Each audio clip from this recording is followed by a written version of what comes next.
Good morning Preman. ഈ അഹമ്മദാബാദ് വിമാനാപകടം നടന്നിട്ട് അതിൻ്റെ അന്വേഷണം പല രീതിയിൽ പോകുന്നു എന്നതാണ്. അതായത് പരീക്ഷണ പറത്തലുകളൊക്കെ നടത്തി അപകട സാധ്യത എത്രത്തോളമുണ്ട്, എങ്ങനെയായിരിക്കും അപകടം ഉണ്ടായിട്ടുണ്ടാവുക എന്നുള്ള ഏതൊക്കെ രീതിയിൽ അന്വേഷണം നടത്താവോ ആ രീതിയിലൊക്കെ വ്യോമയാന മന്ത്രാലയം അന്വേഷണം മുന്നോട്ട് കൊണ്ടുപോകുന്നു എന്നതാണ്. എന്താ അതിൻ്റെ ലേറ്റസ്റ്റ് ആയിട്ടുള്ള അപ്ഡേറ്റ് എന്താ? കഴിഞ്ഞ മാസം 12-ാം തീയതി ഉച്ചയ്ക്കാണ് ഈ അപകടം നടക്കുന്നത്. ഇന്ന് 3-ാം തീയതി അല്ലേ?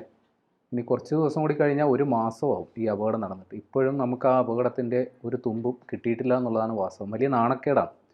കാര്യം ഇത്രയും വലിയൊരു അപകടം ഉണ്ടായി ഏതാണ്ട് 260 പേരുടെ മരണമാണ് ഇതുവരെ സ്ഥിരീകരിച്ചിട്ടുള്ളത്. 19 സാധാരണക്കാർ, അതായത് വിമാനമായിട്ട് യാതൊരു ബന്ധവും ഇല്ലാതെ ആ കെട്ടിടത്തിലുണ്ടായിരുന്ന 19 പേരും 241 വിമാനത്തിലുണ്ടായിരുന്ന പേരും മരിച്ച ഒരു ദാരുണമായ സംഭവം. ഇത്രയും ഭീകരമായൊരു സംഗതി ഉണ്ടായിട്ടും അതിൻ്റെ നിർണായക തെളിവുകൾ നമ്മുടെ കയ്യിൽ കിട്ടിയിട്ടും ഇപ്പോഴും നമുക്ക് ആ അപകടം എങ്ങനെ ഉണ്ടായി എന്നുള്ളത് വ്യാഖ്യാനിക്കാൻ പറ്റാത്തൊരവസ്ഥയിലാണ് കാര്യങ്ങൾ. ഇപ്പോഴും നമ്മുടെ അന്വേഷണ സംഘം ആ പറയുന്ന ബ്ലാക്ക് ബോക്സ് ഡീകോഡ് ചെയ്യുന്നു എന്നുള്ള മാത്രമാണ് മറുപടി കിട്ടുന്നത്.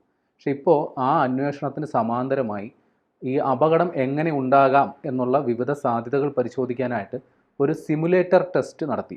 ഈ സിമുലേറ്റർ എന്ന് പറഞ്ഞാൽ ഈ പൈലറ്റുമാരുടെ പരിശീലനത്തിന് ഉപയോഗിക്കുന്ന ഒരു സംവിധാനമാണ്. അതായത് യഥാർത്ഥ സാഹചര്യം റീക്രിയേറ്റ് ചെയ്യുക. അതൊരു കമ്പ്യൂട്ടർ നിയന്ത്രിത സംവിധാനമായിരിക്കും. നമ്മുടെ AI വീഡിയോ പോലെ നമ്മുടെ കമ്പ്യൂട്ടർ സ്ക്രീനിൽ വിമാനത്തിൽ ഇരിക്കുന്ന അതേ ഫീല് തന്നെ പൈലറ്റുമാർക്ക് കിട്ടുകയും അവർ ആ വിമാനത്തെ അതേ സാഹചര്യത്തിൽ തന്നെ നിയന്ത്രിക്കുകയും ചെയ്താൽ എങ്ങനെ ഉണ്ടാകും എന്നുള്ളതാണ് നമ്മൾ പരിശോധിച്ചത്. ഇപ്പോൾ ഈ സിമുലേറ്ററിൽ ഈ അപകടം ഉണ്ടായ വിമാനം എങ്ങനെയാണോ ഉണ്ടായിരുന്നത് അതേ സാഹചര്യങ്ങൾ തന്നെയാണ് പുനഃസൃഷ്ടിച്ചത്. അപ്പോൾ ഈ വിമാനം പറന്നു പൊങ്ങുന്ന സമയത്ത് അതിൻ്റെ ലാൻഡിംഗ് ഗിയർ പുറത്തേക്ക് തുറന്നിരുന്നു, അതിൻ്റെ ചിറകുകളിലെ ഫ്ലാപ്പ് നിവർന്നിരുന്നു. ഇത്തരം ഒരു സാഹചര്യം ഉണ്ടായാൽ ഈ വിമാനത്തിന് പറന്നുയരാൻ സാധ്യതയുണ്ടോ, അപകട സാധ്യതയുണ്ടോ എന്നാണ് ഈ സിമുലേറ്ററിൽ പരിശോധിച്ചത്. പക്ഷേ 2 പൈലറ്റുമാർ ഈ ഒരു സാഹചര്യത്തിൽ ഈ വിമാനം പറത്തുന്നത് രണ്ടാമത് പുനഃസൃഷ്ടിച്ചപ്പോൾ ആ വിമാനത്തിന് യാതൊരു കുഴപ്പവും ഉണ്ടായില്ല. അതുമാത്രമല്ല വേറെ ചില സൂചനകൾ കൂടി വന്നിട്ടുണ്ട്. അതായത് ഈ വിമാനത്തിന് ഒരേ സമയം 2 എഞ്ചിനും തകരാറായതിന് കാരണം ഗുരുതരമായ സാങ്കേതിക പിഴവ് സംഭവിച്ചിരിക്കാം, അല്ലെങ്കിൽ വിമാനത്തിൻ്റെ വൈദ്യുതി വിതരണ സംവിധാനത്തിൽ ഗുരുതരമായ പാകപ്പിഴവുകൾ ഉണ്ടായിരിക്കാമെന്നാണ് ഇത് സംബന്ധിച്ചുള്ള വിദഗ്ധന്മാർ ചൂണ്ടിക്കാണിക്കുന്നത്. പക്ഷേ അത് എങ്ങനെ ഉണ്ടായി എന്നുള്ളത് ഇതുവരെ കണ്ടെത്താൻ നമുക്ക് സാധിച്ചിട്ടില്ല. കാരണം ഈ ഗുരുതരമായ സാങ്കേതിക പിഴവ് ഉണ്ടായെങ്കിൽ മാത്രമേ ഇത്തരത്തിൽ 2 എഞ്ചിനുകളും ഒരേ സമയം പ്രവർത്തനം നിലയ്ക്കൂ എന്നുള്ളതാണ് പൊതുവേ ഉള്ള ഒരു നിഗമനം. ഒരു എഞ്ചിൻ ഏതെങ്കിലും സാങ്കേതിക പിഴവ് കൊണ്ട് ഒരു എഞ്ചിൻ പ്രവർത്തനം നിലച്ചാൽ തന്നെയും മറ്റൊരു എഞ്ചിൻ കൊണ്ട് ആ പൈലറ്റിനെ ഈ വിമാനത്തെ നിയന്ത്രിച്ച് നിർത്താവുന്നതേ ഉള്ളൂ. പക്ഷേ രണ്ടും ഒരേ സമയം തകരാറിലായതുകൊണ്ടാണ് ഈ വിമാനം തകർന്നു വീഴാനുള്ള കാരണം. ആകെ 31 സെക്കൻഡാണ് ഈ വിമാനം ടേക്ക് ഓഫിനെടുത്തത്. തകർന്നു വീഴുന്നത് വരെ 31 സെക്കൻഡ്. അതിൽ 15-ാമത്തെ സെക്കൻഡിൽ പൈലറ്റ് എയർ ട്രാഫിക് കൺട്രോളിൽ മെയ്ഡേ സന്ദേശം കൊടുത്തു. മെയ്ഡേ എന്ന് പറഞ്ഞാൽ ഒരു ഗുരുതരമായ പ്രതിസന്ധി, ജീവഹാനി ഉണ്ടാകാൻ സാധ്യതയുള്ള അത്തരം അപകടങ്ങൾ ഉണ്ടാകുമ്പോൾ അല്ലെങ്കിൽ അപകട സാധ്യതയുള്ളപ്പോൾ പൈലറ്റുമാർ എയർ ട്രാഫിക് കൺട്രോളിൽ പെട്ടെന്ന് ആ സന്ദേശം എത്തിക്കാൻ ഉപയോഗിക്കുന്ന കോഡ് വാക്കാണ് ഈ മെയ്ഡേ. ഞങ്ങളുടെ ജീവൻ പോകാൻ പോകുന്നു എന്നുള്ളതാണ് ഏറ്റവും വലിയ അപായ സൂചനയാണ്. ആ സന്ദേശം കൊടുത്ത് കൃത്യം 15-ാം സെക്കൻഡിൽ ഈ വിമാനം തകർന്നു വീണു.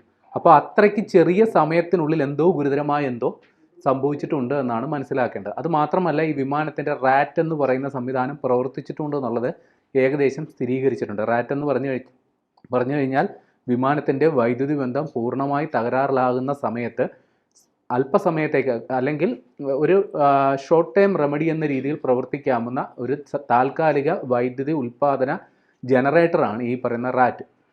ഒരു പമ്പരം കണക്കെ വിമാനത്തിൻ്റെ അടിഭാഗത്ത് കാറ്റിൻ്റെ ഗതി അനുസരിച്ച് കറങ്ങുകയും വൈദ്യുതി ഉൽപ്പാദിപ്പിക്കുകയും ചെയ്യുന്ന സംവിധാനം.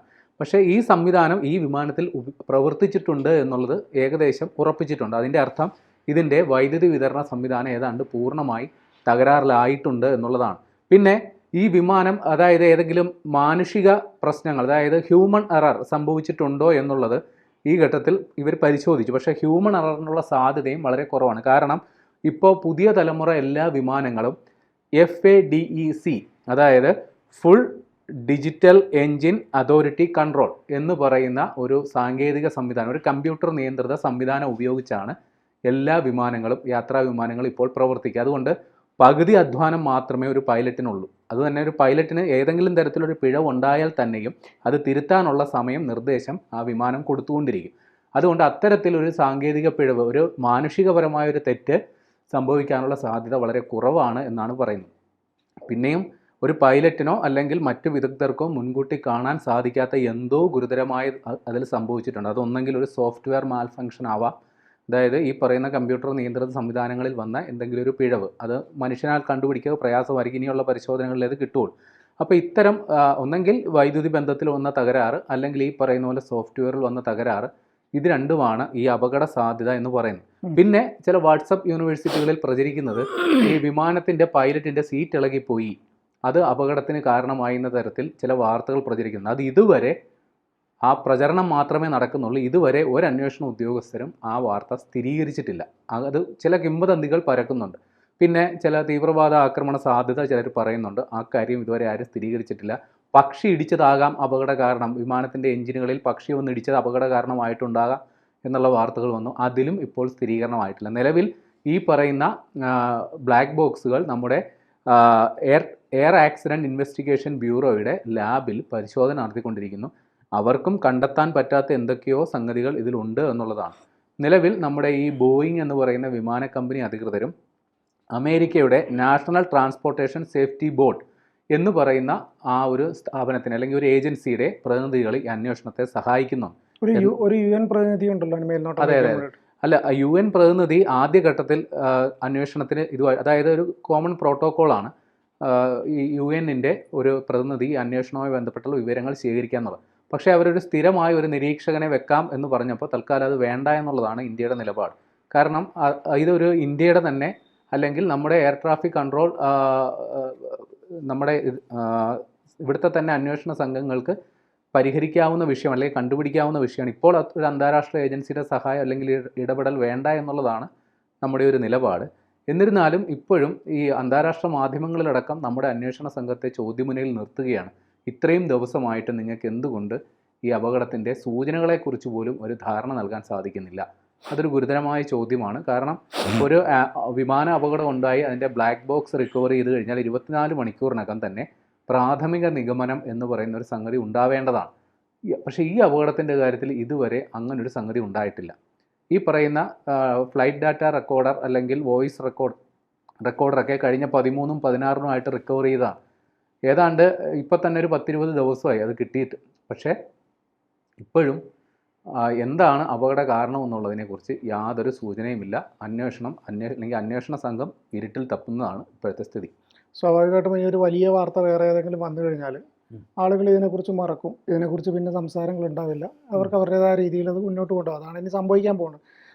ഇതുപോലുള്ള അപകടങ്ങൾ ഉണ്ടായാലും 3 മാസം കഴിയാതെ അതിൻ്റെ കൃത്യമായിട്ട് ഒരു പൂർണ്ണ രൂപത്തിലുള്ള റിപ്പോർട്ട് ലഭിക്കുമെന്നാണ് കേന്ദ്ര വ്യോമയാന മന്ത്രാലയം തന്നെ പറയുന്നത്. പക്ഷേ അപ്പോഴും ചോദ്യം വരുന്നത് ഒരു പ്രാഥമികമായിട്ട് ഒരു റിപ്പോർട്ട് ഇതിലുണ്ടാവില്ല എന്നുള്ളതാണ്.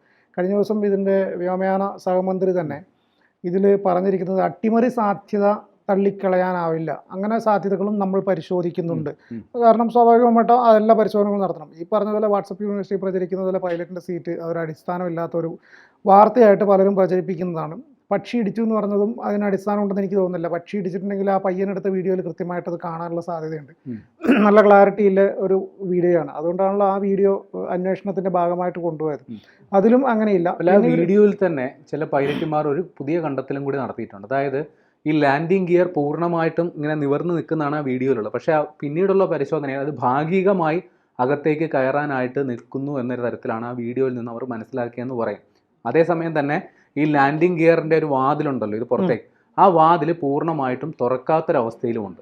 അതായത് ആ ഘട്ടത്തിൽ വെച്ച് വിമാനത്തിന്റെ വൈദ്യുതി വിതരണം നിലച്ചിട്ടുണ്ടാകാം എന്നുള്ളതാണ് അനുമാനം. തിരിച്ചു കയറുന്ന ആ ഘട്ടത്തിൽ വൈദ്യുതി വിതരണം നിലച്ചിട്ടുണ്ടാവും. അങ്ങനെ ആ യന്ത്ര സംവിധാനത്തിന്റെ നിയന്ത്രണം അല്ലെങ്കിൽ അതിന്റെ പ്രവർത്തനം പൂർണ്ണമായും നിലച്ചു.